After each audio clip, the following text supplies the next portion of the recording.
explodes. Amazon delivery van explodes in Washington, D.C. as black smoke billows through the sky. Black Mercedes-Benz Sprinter van went up in flames after the explosion on Clark Street S near 23rd Street in South Arlington, Virginia. This was only a couple hours ago. I didn't realize that the Amazon delivery vans were made by Mercedes-Benz. Like, not in a million years would I have ever guessed that, but now if I'm ever at a beer trivia night, I'll know the answer. The cause of the explosion is unknown. Fire spread to nearby bushes in the parking lot, but the buildings did not catch fire.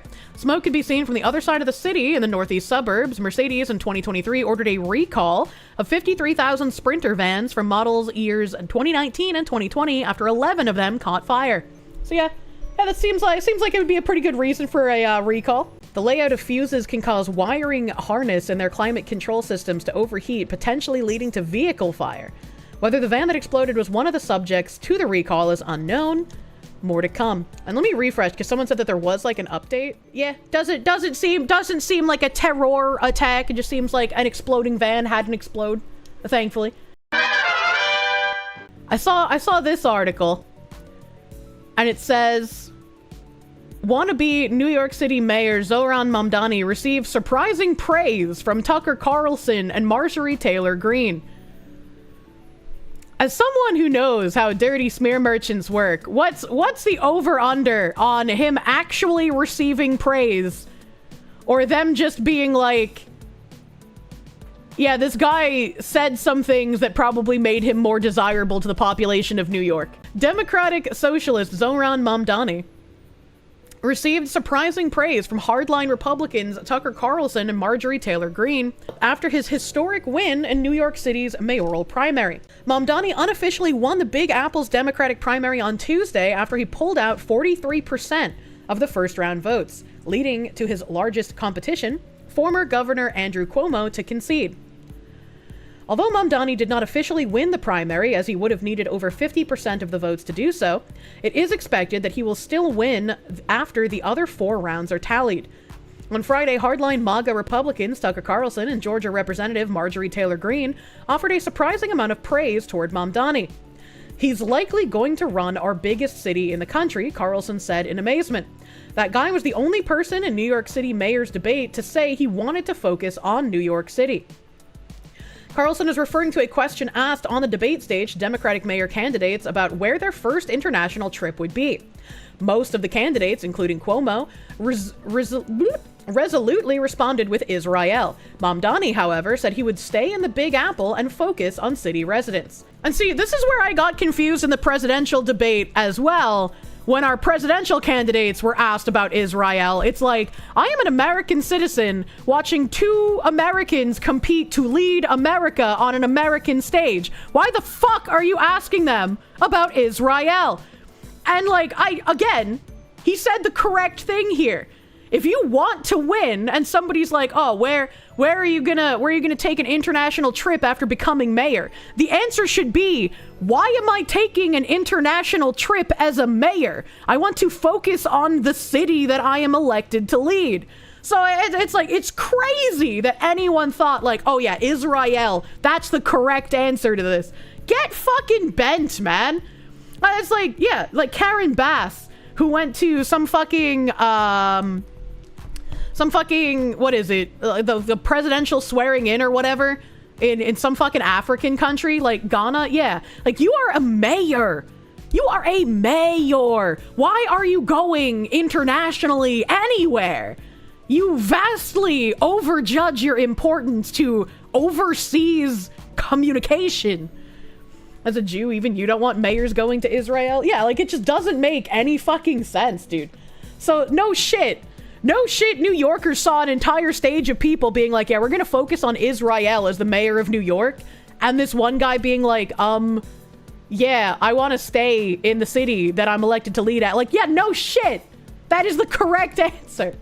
However, he does support Jewish New Yorkers and was seen campaigning in their synagogues across the 5 boroughs. You need not travel to Israel to stand up for Jewish New Yorkers, Mamdani said on the debate stage. Carlson and Greene both said he gave the right answer. I mean, he did. Even with this, right? Like, if you are like Jewish and living in New York, I mean, I'm not a Jew, So maybe there's some sort of like spiritual connection to like, we have to support the motherland. I have no idea. But it's like, you know, if you were living here, there's no reason for you to like travel to and want to have like the interests of a home country that you don't have anything besides ancestral attachment to do better than the country you currently live in. Or like, I'm Italian and French. Yeah, I don't want to see Italy and France like go to fucking ruins, but also I'm an American born and raised, and I don't want my country going to shit. So like my focus would be on my country. Both conservative figures said they opposed Mamdani's platform where he campaigned on the affordability crisis in New York City and promised free buses, city-run grocery stores that offer cheaper prices, and free universal childcare, among other things. And yeah, those are all things that should be opposed, especially a city-run grocery store should be a massive fucking red flag to anyone with even half a working brain cell. I don't think it works, but he's talking about economics, Carlson said. Everyone else is talking about foreign policy. Why is it hard to talk about economics, domestic economic? Which, again, these are mayors. They shouldn't be talking about foreign policy. They should be focused on the domestic. Green went on to criticize Cuomo, a career politician who had to step down from being governor in 2021 in disgrace after being accused of sexually harassing 13 women and covering up COVID-19 deaths in nursing homes. They look at Andrew Cuomo and be like, why am I going to vote for him? And he's not going to make my life any better. They already had him, and they still have the same problems. They're still poor, they can't afford life, they can't afford to move up in the world. And yeah, I mean, like, this is why, once again, I say get involved in your local politics. If you don't like how things are being run, if you would like to see things be less progressive, sitting around and waiting for someone else to take initiative isn't going to get anywhere. And even if you don't have the time, you can at least find other people around you who want the same thing that you do. You can find one of you who will have the time to be able to run, and the rest of you can offer any kind of support that they could need for running their campaign. You know? And it's just like, if the options are continuously just a host of different flavors of the Democrat Party, things are never going to get to a point where you guys are happy. This man, Mamdani, who's been in our country for, 6 years, he's a foreign-born, he's socialist, and he's promising to empty the prisons and do all kinds of crazy things. And he's talking to them on their level, and talking to them about problems that they're facing. I also think this is crazy, that someone who's foreign-born can actually occupy a place in our government. That seems like it shouldn't be possible. Like, that seems a little weird to me. Is this common in other countries to just allow? I know in the UK it is. But is that like common in most other countries? Starting to think that all foreign-born people should be banned from politics. I think the only foreign-born person I've seen like actually trying to improve things was there was a Chinese national who had escaped from the CCP back in the day. Like, she's older. I want to say she's like in her early 50s or some shit. And she was running for a seat as a conservative in New Hampshire. And she was against quite a lot of the illegal immigration policies. Yeah, Lily Tang, I think is her name. Yeah, Lily Tang Williams. Arnold Schwarzenegger was the California governor and foreign-born. That's so weird to me. That's so weird. It just feels like almost every time I hear about like someone foreign-born in our government, they're working against Americans' interests and working to promote the ideologies they believe should be adopted in America. It's very, very rare to find someone like Lily Tang, as an example, who wants to have the United States prosper. Mamdani has been in the country since he was 7 years old, having moved from Uganda, where he was born to Indian parents. However, he did not become a U.S. citizen until 2018, which is what Green was actually referring to. Oh, okay. So he's been here longer than 6 years, but was only a citizen for 6 years. Mamdani has previously talked about defunding the police. However, his mayoral campaign does not call for that. I don't think that matters, right? Like, if this is one of his beliefs and this is something he wants to do, I don't think it matters that he didn't say it during the mayoral campaign specifically, because it's obviously going to be something that he's going to want to go into. Instead, Mamdani is asking to create a new team of mental health professionals to help the homeless, which would alleviate the pressure on the NYPD's force to handle that in addition to crime. Chat, wasn't there some other some other state that tried doing that? They tried, did they actually try, or did they just float the idea of hiring like mental health professionals to go around to drug addicts and the homeless? And didn't one of those like mental health professionals get assaulted? Am I crazy? I feel like I remember this. Young people have no choice but to turn to this, Green said. It is a failure. It is literally a failure of the Republican Party.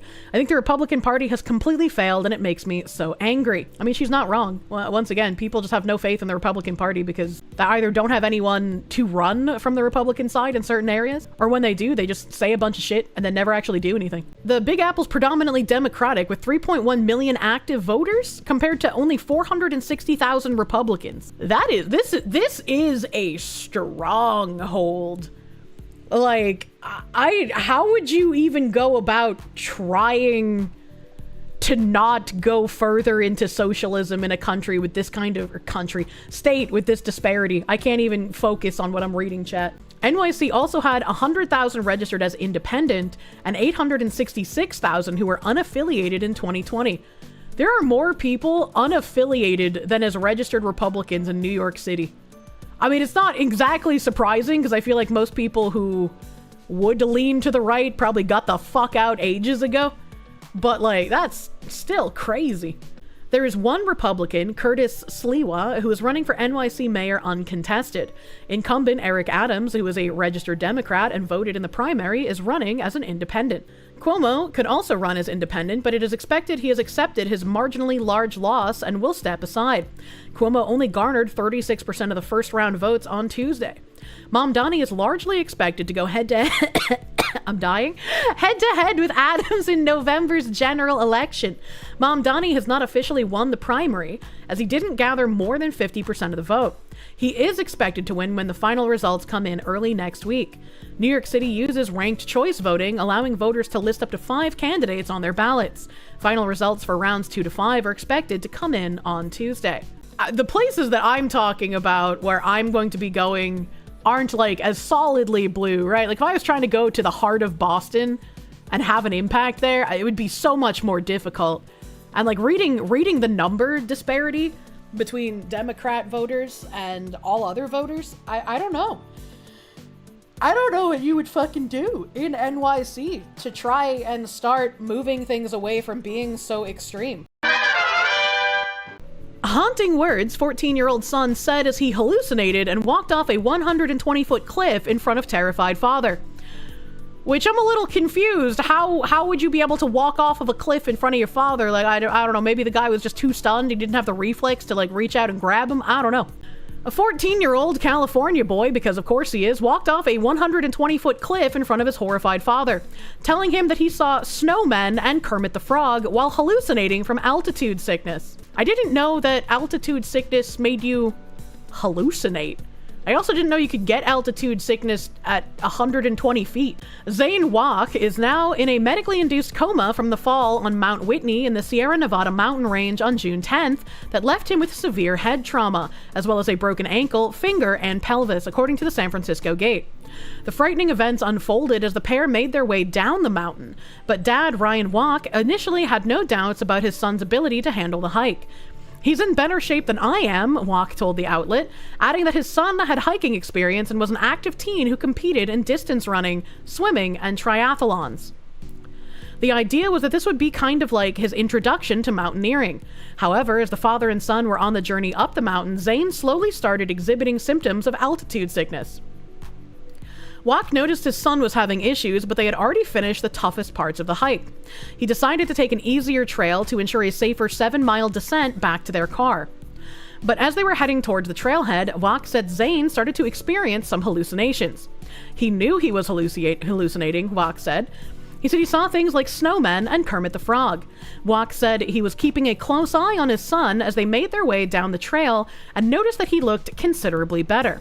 About an hour later, however, Zane again started acting strangely and began doubting reality. My best guess is a combination of exhaustion, sleep deprivation, probably some dehydration, and lasting effects from the altitude sickness. But essentially, he started to doubt reality. Okay, all right. First, they were just like, it's all altitude sickness. And then his father's like, well, maybe there was some sleep deprivation, and maybe there was some dehydration. That is a dangerous fucking combination. Like, if this kid was sleep deprived and didn't have enough water to be making this trek, like, yeah, his mind is gonna be fucking making shit up like crazy.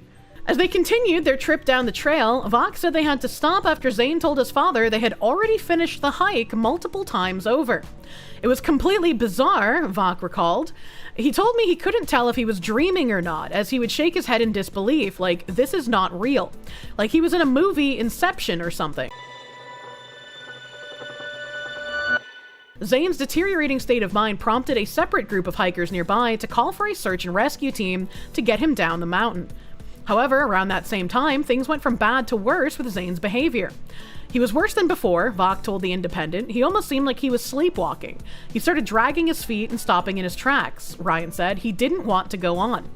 VoD said his son started making erratic movements towards a ledge near the trail with a steep, jagged slope, but he grabbed him before he could go over.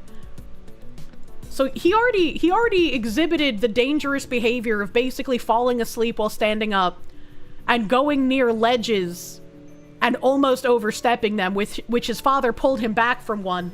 So how was he able to actually walk off a ledge? Just carry him? I would say, all right, you're right. We did finish the hike. It's time to rest. You know, it's time to lay down.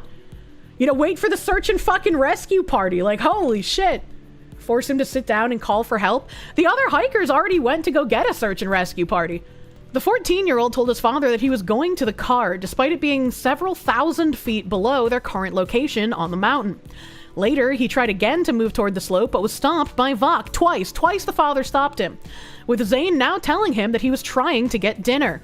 VoD felt overwhelmed trying to keep Zane safe and became emotional, tearing up and briefly letting him go. Something seems not right about that to me. That doesn't make sense. I had to wipe away tears. I was holding my hands to my eyes, and he walked off again, VoD told the San Francisco Gate. This time, I didn't hear it until he was about at the edge, and when I went to reach for him, he was 10 feet away from me. I couldn't get to him, and he walked off the edge. Zane fell an estimated 120 feet down the slope before hitting the ground. That's crazy. He's like, I had to grab my son to prevent him from accidentally killing himself by falling down a fucking 120-foot ledge. But what was more important was that I had to let him go and risk him doing that because I had tears to wipe away. Come the fuck on. What is this? I can't even say this is womanly behavior because a woman wouldn't do this to her child either. VoD said he bolted down the slope to get to his son when a nearby hiker who happened to be an EMT noticed what happened and started helping with the rescue efforts. Zane was left on the slope for about 6 hours as the Inyo County search and rescue teams worked to get him off the mountain. He was airlifted to Southern Inyo Hospital in Lone Pine and later flown to the nearest pediatric trauma center, Sunrise Children's Hospital in Las Vegas. However, given the extent of the fall, doctors at Sunrise said it was fairly miraculous that he wasn't injured further. His father told the outlet that it is fairly miraculous, aka he got caught and scrambled. Yeah, right? It's, the father was like, oh yeah, that's a miracle. In a GoFundMe set up to help with Zane's medical bills, VoD said his son is improving and briefly opened his eyes on Wednesday, but still has a long way to go. Hallucinations are a serious sign of altitude sickness, specifically high-altitude cerebral edema, or HACE, where the brain swells due to lack of oxygen, according to the Cleveland Clinic. HACE affects less than 1% of the people... 1% of the people who reach an altitude of 13,000 to 18,000 feet above sea level. I say color. His son deserves a better father. I think it's funny that they say that there's a GoFundMe set up, but they didn't link it. Quote, my best guess is a combination of exhaustion, sleep deprivation, some dehydration, and lasting effects from altitude sickness. So you didn't have enough water, despite all the snow. The kid didn't have proper sleep prior to such an event. And it's his first introduction to mountaineering. They go far above dangerous H2O levels. I'm sorry, but this is just irresponsible of the adult. I bonded with my son in a rowboat with fishing poles and life vests. Oh my god. More shocking is the fact the kid is alive at all. He fell off a 12-story building. Wishing him a speedy recovery, but no go sponge me contributions, thanks. I don't want to be like a harbinger of terrible news, but reading this, and I'm not saying this is what the father's doing, I am just pontificating on a possible scenario in the future, where we see when people get harmed, or when people get hurt, or even in the case of Carmelo Anthony, when someone is a despicable human being who has committed crimes against other human beings, sometimes people still want to support them. What are the odds that, like, Munchausen by proxy type parents will put their children in incredible forms of struggle, like that one woman who had convinced her child that she was disabled and needed a wheelchair, but it was actually the mother who was dosing the child to keep them in a wheelchair instead of helping them get better. What are the chances that those parents, instead of just creating those children in suffering situations for media attention, now that they know they can get hundreds of thousands of dollars worth of paydays through GoFundMe and whatnot, what are the odds that they do things to their children in order to create a GoFundMe, in order to make money off of their little Munchausen experiments? That's weird, but maybe the guy was in shock. You're honestly baffled at how that situation could happen. Climbers know they have to react quickly in life and death situations. You have to mentally prepare for it, and in fact, many people die climbing mountains all the time. Yeah, they do. But I mean, again, this wasn't even like a crisis situation yet. Like, yeah, the son was acting erratically. He was, you know, delusional, hallucinating. But that's when you need to kick into parent gear and be like, I need to do everything I can to protect my child, to get them off of the mountain. Not, I'm going to take my hands off of them to wipe tears. The father also could have been dehydrated, altitude sick, and low on sleep. That's true. The father also could be experiencing those conditions, but he didn't claim to be. Like, the father's the one who was giving the interview, and he didn't say we both were. He just said in regards to his son, like, yeah, those are the issues his son had. Maybe the journalist didn't think to ask. That's true. The journalist could have thought to not ask, potentially. Doing these high-risk things without a control. Father should have checked with doctors. Sounds like the father's pushing his son way too hard. Distance running, swimming, triathlons, and his introduction to mountaineering is a 14,000-foot mountain range. Father said they took the easier 7-mile descent. The kid is 14. To be fair, if the kid enjoys that kind of shit, then it's not like the father's pushing him too hard. That's crazy. I've hiked Mount Whitney many times, and the story simply doesn't add up. The fact that Dad says they took another route down indicates they took the mountaineers' route down, which is the technical and not the main trail. They were unprepared, and the kid was almost certainly dehydrated. But I've never heard of anyone getting altitude sickness that acutely when the summit is only 14,000 feet. It's not Everest. There's more to this story. You're like, I find your post very interesting, and I researched the subject. Experts say high altitude sickness starts to kick in around 14,000 feet. I am thinking there's more to the story than the father will admit to, like maybe telling the kid to man up and walk it off, who knows? Not saying he did, but people do say those things. Maybe he was even thinking it was comical. If he was taking it seriously, his son wouldn't have plummeted off the cliff. You don't mess around with these things. If my child was exhibiting these symptoms, I would have called 911 pronto. I don't think you can. I don't think there's cell service that high up. Please correct me if I'm wrong.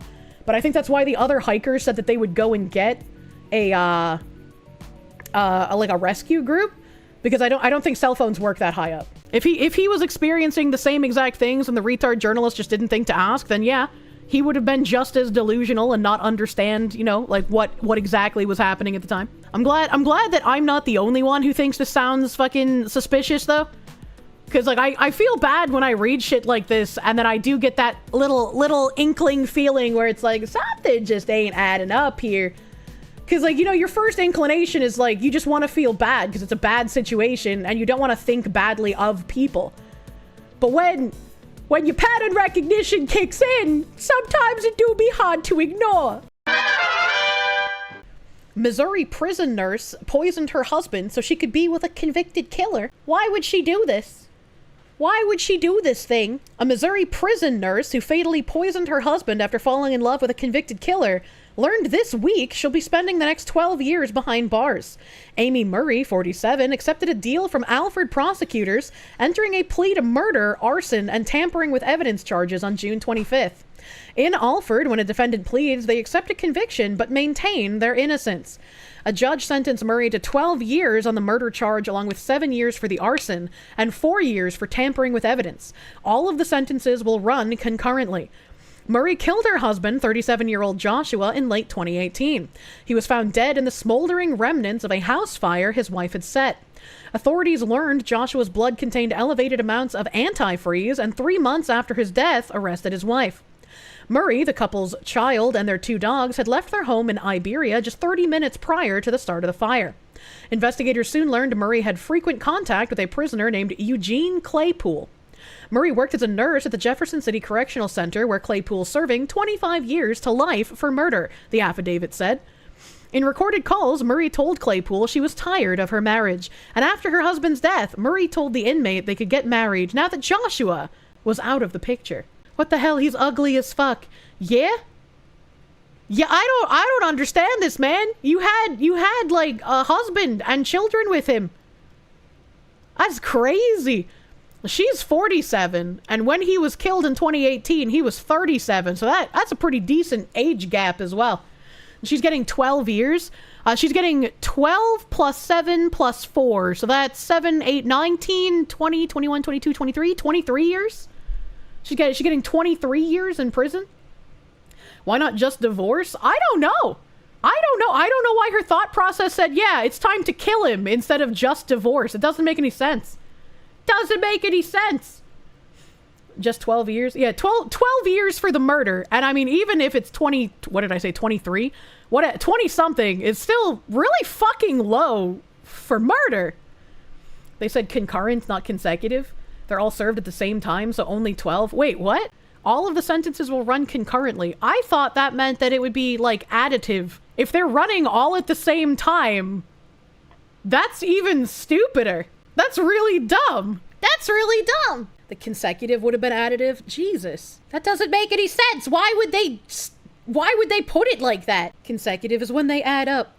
Which judge did this? I have no idea. But that's like, why even have the additional charges, right? Because like if murder is 12 and the others are less, and they're doing it concurrently, like the other two don't even matter. The other two don't even matter. Woman privilege. Courts hate the innocent. I fucking guess so. So she effectively did arson and evidence tampering for free. Our courts are a jester's court. They clearly are. It's something in the law system to keep states from stacking charges on you to purposefully keep you imprisoned for too long. So what happens is the worst case that has the longest charge takes precedent. I mean, I guess I could understand it in that case, but I don't like it in this case. I don't like it in this case. You could have just divorced, woman. You could have just divorced. You didn't have to kill the man.